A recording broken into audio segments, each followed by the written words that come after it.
ধারাবাহিকের শুরুতে দেখা যাচ্ছে ছুটি আর অভি তো ফোন নিয়ে কাড়াকাড়ি করতে করতে তারা দুজনে বিছানায় পড়ে যায়। আর উঠতে যখন যায় ছুটির চুলটা গিয়ে অভির জামার বোতামে লেগে যায়, জড়িয়ে যায়, ছাড়াতেই পারে না। তখন আস্তে আস্তে উঠে গিয়ে অভি কি করে, টেবিল থেকে একটা কাঁচি নিয়ে ছুটির চুল একটু কেটে দেয়। ছুটি তো খুব রেগে যায়, রেগে গিয়ে বলে, আপনি এ কি করলেন, আমার চুলটা কেটে দিলেন, আরে এরপর তো আমাকে ন্যাড়া করে দেবেন আপনি। তখন এসে বলে, আর কাজে ভাবে বাধা দিলে এরকমই হবে। আমি যখন ফোন করব, আমি যখন কোনো কাজ করব, আমাকে ডিস্টার্ব করবেন না একদম, না হলে ন্যাড়া করে দেবো। এই বলে তো অভি ওখান থেকে চলে যায়। অপর দিকে দেখা যাচ্ছে হিরণময়ের ফোনে অভি ফোন করে। হিরণময় তো ফোনটা তুলে বলে, তুমি কিন্তু ভুলে যাচ্ছ, আমরা কিন্তু একজন বিপক্ষীয় উকিল, আমি সেই জন্যই ফোনটা করেছি। অভি তখন বলে, পার্সোনাল লাইফের যখন প্রফেশনালে এসে পড়েছে, আশা করছি প্রফেশনালে টেক ওভার ঠিক মতো করবেন। এই আপনাদের ঝুমকি যখন তখন এই বাড়িতে চলে আসছে, এটা কি আপনাদের ধর্মশালা? একটা কথা বলুন তো, কি নিজেই আসে না আপনি পাঠান এই কেসের খবর দেওয়ার জন্য? সেটাই হয়। সরি টু সে, আপনার প্রফেশনাল লাইফ মেনটেন করতে পারলেন না। আমি চাইছি না আমার পক্ষের উকিল আমার বাড়িতে কোনো রকম ভাবে ইন্স্যুরেন্সে পড়ুক। অন্যদিকে হিরণময় তো ভাবে আবার ও বাড়িতে যাচ্ছে পরিমা। এই বলে অভিকে বলে, এরকমটা আর কখনো হবে না বলে তো ফোনটা রেখে দেয়। এদিকে ছুটি অভিকে বলে, কাজটা কিন্তু ভালো হলো না উকিল স্যার, লড়াইটা কিন্তু আরো কঠিন হবে। অপর দিকে দেখা যাচ্ছে ইন্দ্র তো রোমার কাছে এসেছে ফুল দিতে। রোমার কাছে এসে বলছে, আপনি কি খুনটা করেছেন? বাদল বাবুকে কি আপনি খুন করেছেন? কথাটা শুনেই তো রোমা চমকে ওঠে। ইন্দ্র তো রোমাকে বলে, একটা কথা বলুন তো, ছুটির বাবা কি নির্দোষ? রোমা তো নাটক করে বলে, নো বেবি, আমি এরকম কেন করতে যাব? আমি খুন করতে যাব কেন? আমি জানি ছুটিকে আপনি বোন হিসাবে ভাবেন, আর বোনের কথাই তো দাদা আগে বিশ্বাস করবে।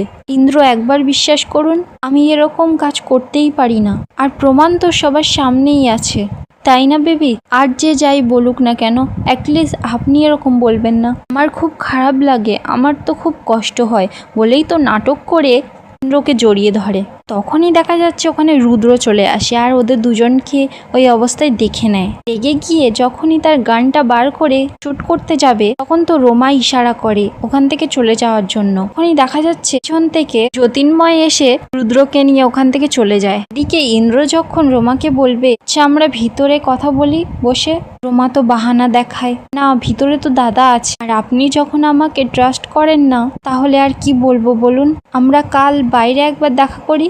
বাট ডোন্ট ওয়ারি, এখন আপনি আমাকে বিশ্বাস করছেন না, বাট একদিন আপনার বিশ্বাস ঠিক অর্জন করে নেব। এই বলেই তো ইন্দ্রকে ওখান থেকে যেতে বলে, আর ইন্দ্র তো তারপর ওখান থেকে চলে যায়। রোমা যখন অফিসের মধ্যে ঢোকে তখন রুদ্র তো রাগ দেখায়, দেখিয়ে বলে, কেস ছিল, হ্যাঁ কেস ছিল, ওই উকিল কাউকে পেলি না, ওই উকিলটা বলে তো রাগমাগ দেখিয়ে তোমার হাত থেকে ফুলটা ফেলে দেয়, এটাই ইন্দ্র দিয়েছিল। রুদ্র তো রাগ দেখিয়ে বলে, এরকম জড়াজড়ি করার কি ছিল? হ্যাঁ, রোমা তো তার দাদাকে শান্ত হতে বলে, আর বলে এরকম একটু আধটু দরকার, ও খুব বোকা, আমাদের অনেক কাজে আসতে পারে। রুদ্র তো তখন রাগ দেখিয়ে বলে, না না ও বোকা না, যদি বোকা হতো তাহলে এতদিনে অনেক কিছু জানতে পারতাম। তখন জ্যোতির্ময় বলে, কি ভয়ঙ্কর দৃশ্য, অফিসের মধ্যে এসে জড়াজড়ি করে বন্দুকের সামনে। রোমা তো তখন চিৎকার করে ওঠে, শাট আপ। রুদ্রকে বলে, এই আপনি ওকে চোচো করে মেরে দিন তো। রুদ্র তো তিন্ময়ের ওপর হাঁক মারে, তিন্ময় তো খুব ভয় পেয়ে যায়, চুপ করে যায়। এদিকে দেখা যাচ্ছে ছুটি অভিকে বলছে, হিরণময় আঙ্কেলকে একবার ফোন করুন না, তো জেদ বলেছে একবার করবে না তো করবে না। ছুটি তখন অভিকে বল, আরে আপনার সব ব্যাপার শুধু আমাকে নিয়ে, তাই না? আরে কালকে রাত্রেবেলা যখন মা খাইয়ে দিতে দিতে কথাগুলো বলছিল উনি তো শুনছিলেন, আর আপনিও তো বিশ্বাস করেন। আজকে আপনি যে জায়গায় দাঁড়িয়ে আছেন শুধু হিরণময় আঙ্কেলের জন্য। অভি তো রাগ দেখিয়ে মুখটা সরিয়ে নেয়। ছুটি তবুও বারবার করে বলতে থাকে হিরণময় আঙ্কেলের কাছে ফোন করার জন্য। তখন বলে, আমি একবার বলেছি না করবো না তো করবো না, বারবার কেন বলছো? আর তাতে যদি আমি খারাপ হই, খারাপ হব। ছুটি তখন এসে বলে, কিন্তু আপনার মা বাবা ঠাম্মি এদেরকে যতদূর চিনি এরা তো আর খারাপ মানুষ নয়, এরা সবসময় আপনাকে নমনীয় হতে শিখেছেন। আপনি যেমন বড় কেস নেন তেমন আমাদের মতো গরিবদের জন্য ছোট কেসও নেন, আর তাও আবার বিনা পারিশ্রমিকে। আপনার তো অনেক বড় মন আছে, সে আর যাই হোক খারাপ মানুষ তো হতে পারে না উকিল স্যার। অভির পাশে বসে বলে ছুটি, উকিল স্যার একবার বোঝার চেষ্টা করুন। আমি বুঝতে পারছি আপনার অভিমানটা, কিন্তু এই সব কিছু সরিয়ে দিয়ে একবার ফোনটা করুন। ঠাম্মি মা এদের শিক্ষাকে একবার জিতিয়ে দিন। অভি তো অনেক ভাবনা চিন্তা করার পর হিরণময়কে ফোন করে। হিরণময় তো ফোনটা কেটে দেয়। তখন ছুটিকে এসে বলে, মুখের ওপর ফোনটা কেটে দিল। ভালো লাগলো খুশি হয়ে আমার ইনসাল্ট করিয়ে। আমি না অনেক রাত ধরে ক্রিমিনালদের দিয়ে ডিল করি, জানি কে কেমন রিয়াক্ট করবে কোন সময়, বলে তো ওখান থেকে অভি চলে যায়। ছুটি তখন দাঁড়িয়ে দাঁড়িয়ে ভাবে আর বলে, ঠাকুর ঝামেলা তাড়াতাড়ি মিটিয়ে দাও। আমি কেন জানি না হিরণময় আঙ্কেলের কষ্ট দেখতে পারি না, কেন যেন দেখলে একটা মায়ায় জড়িয়ে যাই, কেন যে এমন হয়। পরদিকে দেখা যাচ্ছে ঝুমকি তো চেয়ারে বসে মুখে ফেস মাস্ক লাগিয়ে আরাম করছে। এখনই ঝুমকির কাছে হিরণময় আসে। ঝুমকি তো চমকে যায়। ঝুমকি তখন দেখে বলে, বাবা তুমি একটু পরে এসো না। হিরণময় তখন বলে, তুমি এক্ষুনি মুখটা ধুয়ে এসো, তোমার সাথে দরকারি কথা আছে। ঝুমকি তখন যেতে যেতে ভাবে আর বলে মনে মনে, এই বুড়োটা আমার জ্বালিয়ে খেলো, বাবাগিরি যেন এর শেষ হয় না। বলেই তো ওখান থেকে চলে যায়। হিরণময় তখন ঝুমকির জন্য অপেক্ষা করতে থাকে। কিছুক্ষণ পর ঝুমকি তো ওখানে চলে আসে আর বলে, বাবা কি হয়েছে? হিরণময় তখন রাগমাগ দেখি বলে, তোমার জন্য আর কত অপমান সহ্য করতে হবে বলো তো আমার। বলেই তো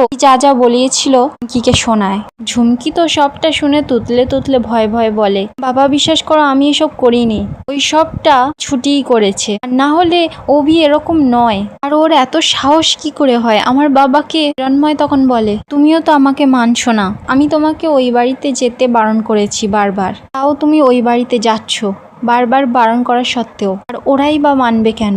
আর আমি অভি বা ছুটিকে আলাদা করে দেখছি না, কে কাজটা করলো সেটা তো অর্থহীন। তুমি তো সুযোগ করে দিচ্ছ ওদেরকে আমাকে কথা শোনানোর। মানে ভাবতে পারছি না, আমি তোমাকে বারণ করলাম তুমিও গেলে তবুও। ঝুমকি তখন মনে মনে ভাবে, কেস পুরো জন্ডিস হয়ে গেছে। ক্রেডিট কার্ডে এই মাসে 60,000 টাকা বিল করে ফেলেছি, তাড়িয়ে দিলেও যাওয়া যাবে না এ বাড়ি থেকে। ঝুমকি অ্যাক্টিং চালু বলে তো নাটক করতে থাকে। হিরণময়কে বলে, বাবা তুমি আমার উপর রাগ করছো? হিরণময় তখন ঝুমকিকে বলে, না মা আমি তোমার উপর রাগ করছি না। বিপাশার এত আত্মসম্মান বোধ ছিল, তার মেয়ে হয়ে তুমি নিজেকে এত ছোট করলে, এটা ভাবলেই আমার খারাপ লাগছে। তুমি এতটা বদলে গেছো। ঝুমকি তো ভয়ে ভয়ে থাকে, মনে মনে বলে, এই রে ধরে ফেলবে না তো। কেঁচো খুঁড়তে কেউটে তারপর নাটক করতে করতে হিরণময়কে বলে, আসলে আমি আশ্রয় বাড়িতে বড় হয়েছি তো, তাই আমার স্বভাবটা এমন হয়ে গেছে। ওখানে তো ছুটি আমার ডিম কেড়ে খেয়ে নিত, আর এখন আমার ভয় হয় আমার কাছ থেকে সব কেড়ে নেবে। অভিকেও।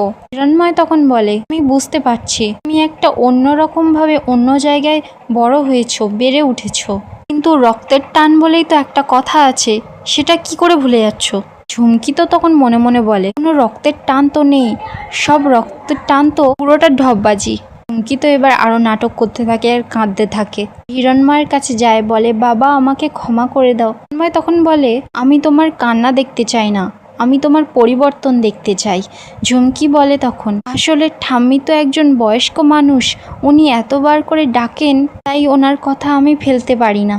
হিরণময় তখন বলে, দেখো পরি, তুমি বড় হয়েছো, তুমি নিজের চালনা করতে শিখেছো, তাই আমি তোমার চালনা করতে পারি না। তাই আমি ঠিক করেছি, এখন থেকে আমি তোমার কোনো কথায় নাক গলাবো না বা কিছু বলবো না। এখন থেকে তোমার ভবিষ্যৎ নিজের ওপর নিজেই ঠিক করবে, বাদবাকি কে কি বললো কেন বললো সেটা আমি বুঝে নেব, কিন্তু তুমি কি করবে কেন করবে সেটা তুমি বুঝে নাও।